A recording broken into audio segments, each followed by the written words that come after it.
Assalamualaikum warahmatullahi wabarakatuh. Bismillahirrahmanirrahim. Allahu akbar. Allahu akbar. Allahu akbar. Walillahil hamd. Asyhadu an la ilaha illallah wa asyhadu anna Muhammadar Rasulullah. Allahumma shalli ala sayyidina Muhammad wa ala alihi wa sahbihi wa sallam. Fa usikum wa nafsi bi taqwallah wa ta'atihi la'allakum tuflihun. Radina billahi rabba wa bil islami dina wa bi Muhammadin nabiyya wa rasula wa bil qur'ani imama wa hukma wa bil ka'bati qiblata wa bil mu'minina ikhwana wa tabarra'na min kulli dinin yukhalifu dinal Islam. Keluarga besar Darul Istiqomah, sahabat lampu Quran, kaum mukminin dan mukminat rahimakumullah. Alhamdulillah, pagi hari ini tepatnya tanggal 16 Rajab 1445, Allah izinkan kita untuk menikmati nikmat dunia yang sangat sesaat. Oleh karena itu, jangan pernah melupakan nikmat yang luar biasa yang Allah berikan kepada kita. Fabi ayyi ala'i rabbikuma tukadziban. Maka dengan nikmat Rabbimu, mana lagi yang kalian dustakan? Luar biasa. Nikmat dari sekian nikmat yang terbaik adalah nikmat iman. Nikmat keyakinan bahwa kita hanya meyakini hanya Islam, sebuah agama yang hak. Hanya dengan Islam semua problem hidup akan terselesaikan. Tanpa Islam jangan berharap permasalahan hidup akan tuntas. Mari kita bersyukur pada Allah, kita ditakdirkan sebagai seorang muslim. Semoga kita mengamalkan Islam kita sebagaimana yang Allah perintahkan dalam surat Al-Baqarah. A'udzu billahi minasyaitonir rajim. Bismillahirrahmanirrahim. Ya ayyuhalladzina amanu. Panggilan untuk kita, insya Allah kita orang beriman. Hai orang beriman, dengan panggilan kasih sayang, harfun nida, yang memanggil Allah, yang dipanggil kita, insya Allah orang beriman. Dan apa isi panggilan Allah? Udkhulu fis-silmi kaffah. Sayangnya Allah kepada kita, masuklah kalian dengan Islam secara utuh, komprehensif, totalitas, kafah. Kenikmatan yang luar biasa jika kita menjadikan Islam sebagai agama, semua ajarannya kita laksanakan. Luar biasa, nikmat yang luar biasa. Dan itu ditemukan di masa Rasulullah SAW, di masa sahabat. Dan bahkan Islam yang secara kafah itu masih dilestarikan oleh para sahabat, para tabi'in, dan berlangsung selama 13 abad setengah, 1342 tahun. Bayangkan.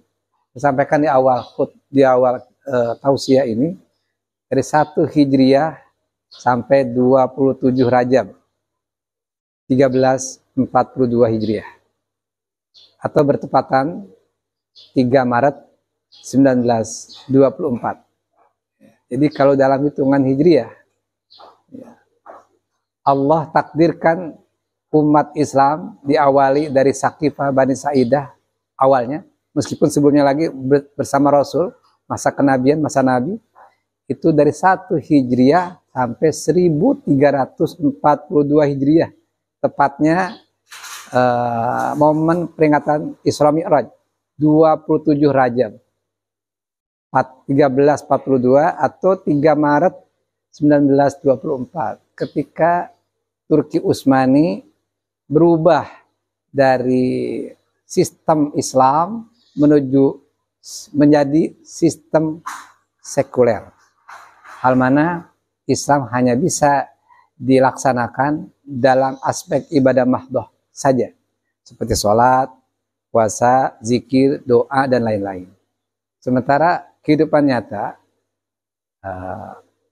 umat Islam tidak boleh menerapkan hukum tersebut. Dan itu berlangsung sampai sekarang. Sekarang sudah bulan Rajab lagi nih, dikit lagi. Nah, esok tanggal 17 Rajab hari Senin. 10 hari lagi atau 11 hari lagi 27 Rajab. 1445.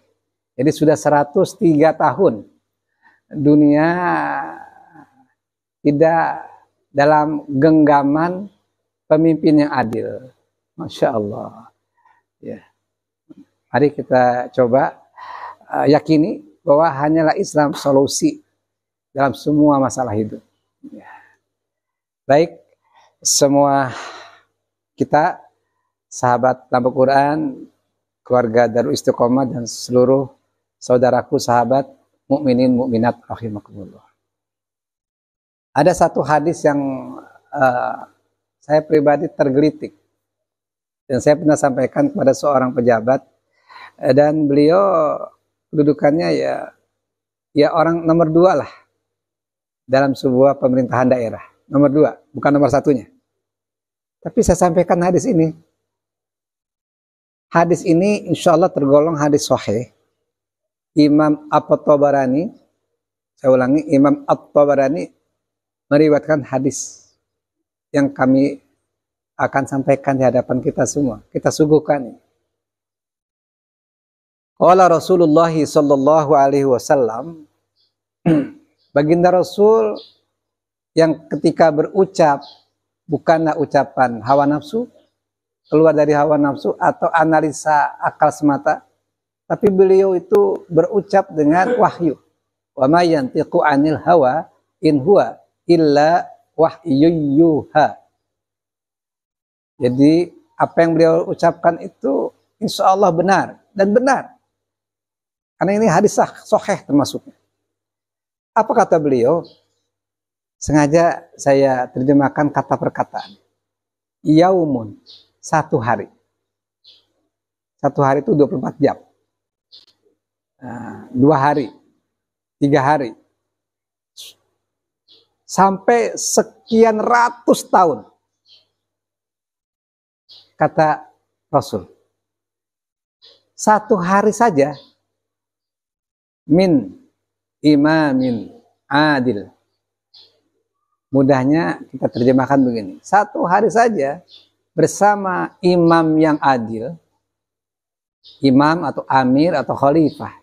Jadi pengistilahan kepemimpinan dan pemimpin itu bisa dalam Islam itu disebutnya imamah. Itu institusinya, yang menjabatnya adalah imam atau imarah amir. Kayak Umar bin Khattab itu Amirul Mukminin, atau khilafah, maka jabatannya namanya khalifah, orangnya khalifah. Nah, 1 hari saja bersama imam yang adil, pemimpin yang adil, khairun, lebih baik, min daripada ibadah, daripada ibadati, daripada ibadah, sittina sanatin, 60 tahun. 1 hari bersama pemimpin yang adil lebih baik daripada beribadah selama 60 tahun. Luar biasa ini hadis. Apa sih maksudnya hadis? Mukminin, mukminat rahimakumullah. Kalau seseorang mulai taklifuddin, beban syariat dibebankan kepadanya, itu di waktunya usia balik. Katakanlah usia balik itu 15 tahun, umur 15 tahun. 15 tahun ditambah 60 tahun dia ibadah. Dia melaksanakan hukum syariat sesuai tentu dengan kemampuannya masing-masing. Dan ibadah ini dilaksanakan tidak main-main. Dia ingin melaksanakan ibadah itu sebagai bentuk ketaatan. Dan ketaatan kepada Allah dan Rasul-Nya adalah hobinya. Sementara kemaksiatan kepada Allah dan Rasul-Nya adalah sesuatu yang ia benci.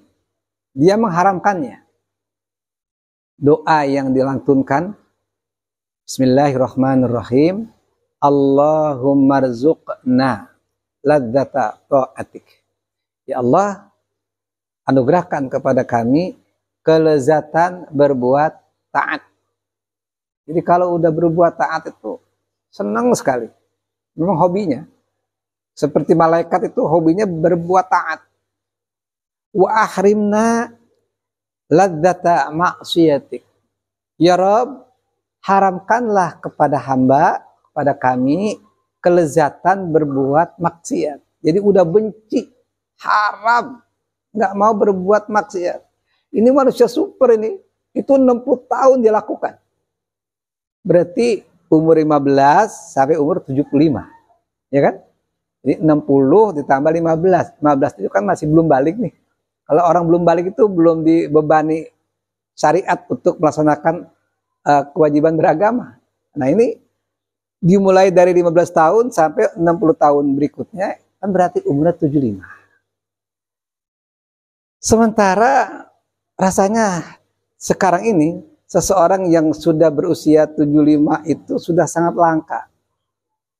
Bahkan 7,8 miliar manusia yang mampu bertahan di atas usia 65 itu hanya 8%.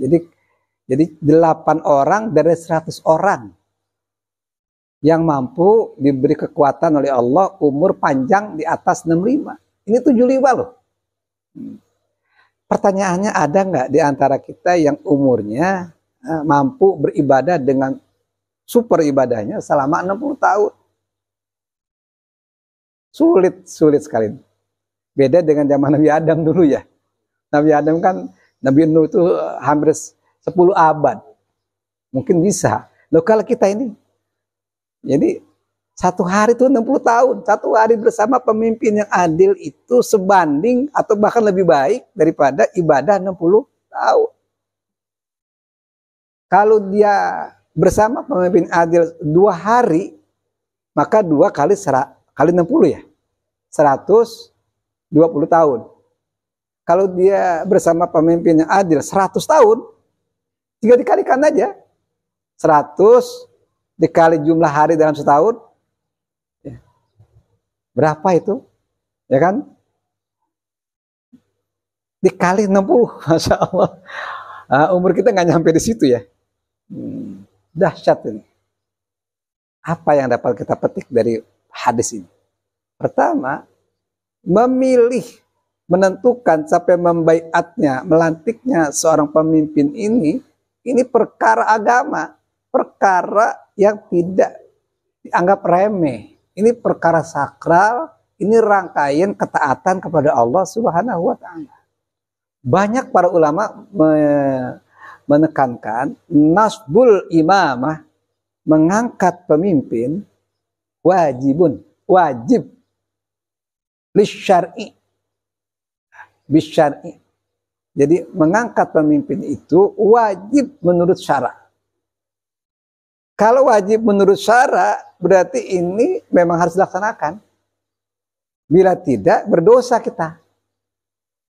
Ini bukan kewajibannya menurut akal. Kalau menurut akal, bisa benar, bisa enggak. Tapi kalau menurut syara, ya, ini pasti benar. Kalau enggak, menimbulkan kerusakan. Hatta Imam Ibnu Taimiyah hidup bersama pemimpin zolim sekalipun, tapi dengan catatan, di mana pemimpinnya zolim di dalam sistem Islam. Ini sistem kehidupan Islam, ya, di mana sang pemimpin itu wajib melaksanakan hukum-hukum syariat. Jadi memang kewajiban utama seorang imam, seorang khalifah, seorang amir, pemimpin, itu adalah dalam Islam itu melaksanakan hukum syariat dalam kehidupan nyata. Bagaimana proses ekonomi, budaya, dan segalanya. Itu dengan syariat. Kalau sang pemimpin itu tidak melaksanakan hukum syariat, maka pemimpin itu harus diganti. Harus dimakzulkan lah kalau bahasa sekarang itu. Jadi pemimpin itu akan berhenti jabatannya kalau dia khianat. berkhianat kepada Allah dan Rasulnya. Begitu. Nah, dia zalim nih. Maka harus dimakzulkan dalam lembaga namanya lembaga mahkamah mazalim. Bukan rakyat yang menurunkan dalam sistem Islam. Nah, mukminin mukminat rahimakumullah, begitu pentingnya ya menetapkan, mengangkat seorang imam, seorang pemimpin. Nah, kata Imam Ibnu Taimiyah, ya, hidup dalam pemimpin yang zalim lebih baik daripada tidak ada pemimpin sama sekali. Hanya saja kalau pemimpin itu zalim, ya memang harus diproses sampai dia taubat, tidak mau berkhianat lagi kepada Allah dan Rasulnya, melaksanakan hukum syariat lagi. Kalau tidak bisa, ya sudah digantikan dengan yang baru. Karena dia melanggar, kalau bahasa sekarang tuh melanggar undang-undang dasar lah, atau konstitusi, begitu loh. Contoh, kalau saya kan ngajar Pancasila juga nih, atau warga negaraan. Misalnya di Undang-Undang Dasar 1945, pasal 33 ayat 3, itu kan jelas tuh, bumi, air, dan sebagainya itu ya, itu dikelola oleh negara, ya, dengan sebaik-baiknya untuk kemakmuran rakyat. Jadi apalagi negeri kita, negeri yang sangat kaya begitu ya, sumber daya alamnya luar biasa. Kemarin saya otak-atik dengan beberapa sahabat di satu tempat, kalau betul-betul ini dikelola dengan baik, pasal 33 ayat 3 itu betul-betul Masya Allah, luar biasa. Ini undang-undang bagus sebenarnya. Nggak ada yang salah ini undang-undang. Nah, itu kalau dikelola barang tambangnya saja, belum barang yang lain, belum. Emas belum. Itu kemakmuran luar biasa. Per individu, itu 6 juta lebih per bulan per individu. Itu baru tambang. Lalu bagaimana yang lain? Luar biasa. Karena itu dalam Islam itu ada 3 yang itu milik umat, milik rakyat, milik umum. Ya. An-nas ay al-muslimun syuraka bisalasin. Manusia atau masyarakat umum itu bersarikat. Maksudnya memiliki ya dalam 3, 1 al-kala, padang rumput termasuk hutan. Itu hutan itu milik umum, bukan milik pribadi, ya, atau milik suatu pengusaha, bukan, milik umum untuk kepentingan umum. Yang kedua, alma, air. Air itu milik umum, bukan dimiliki oleh pribadi. Yang ketiga, ini yang dahsyat, an-nar, api. Itu maksudnya sumber daya alam berupa energi. Energi banyak banget, gas, minyak bumi, gitu ya. Oh, itu adalah milik umum. Nah, di dalam Islam pemerintah itu mengelolanya, lalu hasilnya untuk rakyat. Ya, bayangkan ya, per individu kalau dikelola dengan benar, tentu dengan sistem ya, sistem syariat begitu, maka per individu itu akan punya jatah berapa tadi? 6 jutaan lah per bulan per individu. Dan ini siapa yang menikmati? Seluruh rakyat. Tidak melihat apakah agamanya Islam atau bukan. Jadi sebenarnya Islam itu rahmatan lil alamin begitu. Tidak hanya untuk kepentingan umat Islam, seluruh apapun sukunya, apapun agamanya, itu menikmati dan itu merasakan keadilan. Luar biasa, luar biasa. Mana yang mampu menyelesaikan masalah? Ini Rasul sudah membekali ini. Mukminin mukminat rahimakumullah. Saya ulangi dari hadis tadi, ya. 1 hari bersama pemimpin yang adil lebih baik daripada apa? Daripada ibadah selama 60 tahun. Nah, kita lihat hadis sambungan hadis ini. Wahadun, 1 hukum yuqamu fil ardi, ditegakkan di muka bumi ini bihaqqihi, dengan sebenar-benarnya. Ini hukum ditegakkannya. Tentu hukum syariat ditegakkan dengan sebenar-benarnya. Siapa yang menegakkan? Al-imam tadi. Ya, karena al-imamu junnah. Pemimpin itu benteng, perisai yang melindungi rakyat. Hukum ditegakkan di muka bumi dengan sebenar-benarnya. Azka itu lebih suci min matorin, daripada hujan. Berapa lamanya? Arba'ina sobahin, selama 40 hari ini hujan.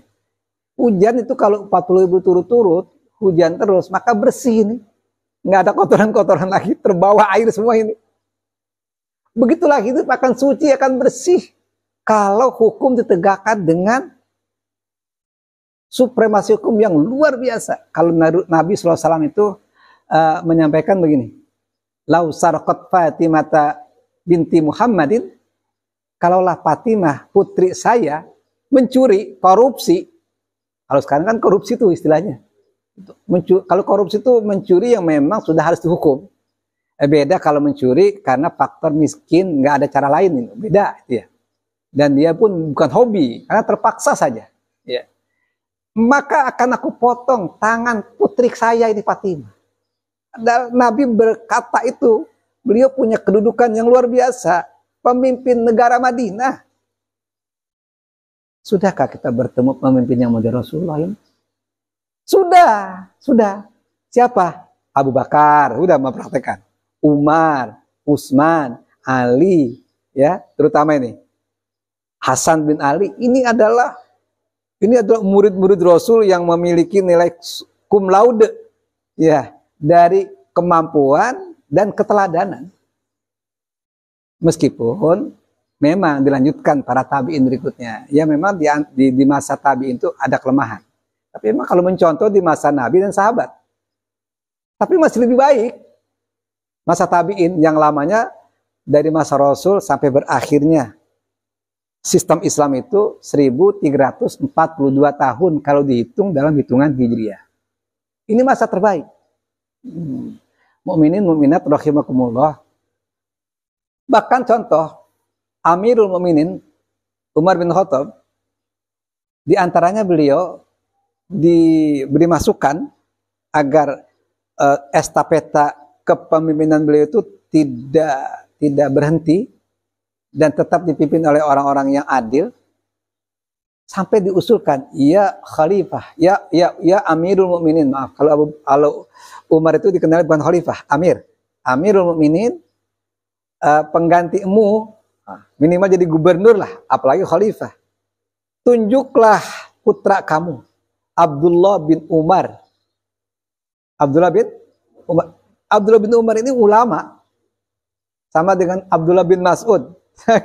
Jadi banyak tuh Abdullah ibnu Umar, ibnu Mas'ud. Ini Ibnu Umar ini ulama sebenarnya. Orangnya soleh, takwa, luar biasa. Kata Umar bin Khattab, kalaulah aku gagal dalam memimpin negara ini, cukuplah aku. Jangan diturunkan kepada anak-anak saya. Kalaupun berhasil, cukup saya. Jadi Umar bin Khattab itu tidak mau anaknya ya punya jabatan khalifah atau Amirul Mukminin. Jangan. Jadi yang namanya orang soleh tidak hanya anak saya, masih banyak sahabat-sahabat Nabi yang lebih soleh daripada putra saya. Luar biasa ini, luar biasa. Di zaman dulu itu, di zaman para sahabat dulu, orang itu ditunjuk jadi pemimpin itu takut. Istighfar malah, astagfirullahaladzim, ini beban berat. Dan Nabi SAW menyampaikan, satahrisuna, nanti kalian tuh akan tamak, akan rakus bil imarah terhadap jabatan. Wasatakunu nadamah yaumal qiyamah. Mereka yang tamak, rakus terhadap jabatan, nanti akan merasakan penyesalan di hari kiamat. Ini peringatan buat saya, kita semua. Mukminin mukminat rahimakumullah. Demikian contoh-contoh atau figur-figur pemimpin yang adil, Rasul dan para sahabat. Ya kalau kita jelaskan itu Pak sangat panjang Bapak Ibu kaum muslimin rahimakumullah. Pertanyaannya, bisakah paling nggak kita ini berusaha jadi pemimpin yang adil? Mengapa pemimpin yang adil itu diprioritaskan oleh Allah di hari kiamat nanti? Apa prioritasnya yang Allah sampaikan kepada pemimpin adil itu? Hadiahnya luar biasa bagi mereka yang menjadi pemimpin yang adil. Nah, pemimpin yang adil itu atau pemimpin itu bertingkat-tingkat. Dari pemimpin keluarga, pemimpin masyarakat, kalau pemimpin masyarakat katakanlah RT, RW gitu ya. Terus sampai lurah, kalau zaman sekarang nih, lurah, camat, terus sampai kepala negara. Itu Allah prioritaskan bagi yang adil di akhirat nanti. Apa ceritanya? Insya Allah kita lanjut pada pengajian kita yang berikutnya. Kita cukupkan sini dulu. Subhanakallahumma wa bihamdika asyhadu an la ilaha illa anta astaghfiruka wa atubu ilaik. Assalamualaikum warahmatullahi wabarakatuh.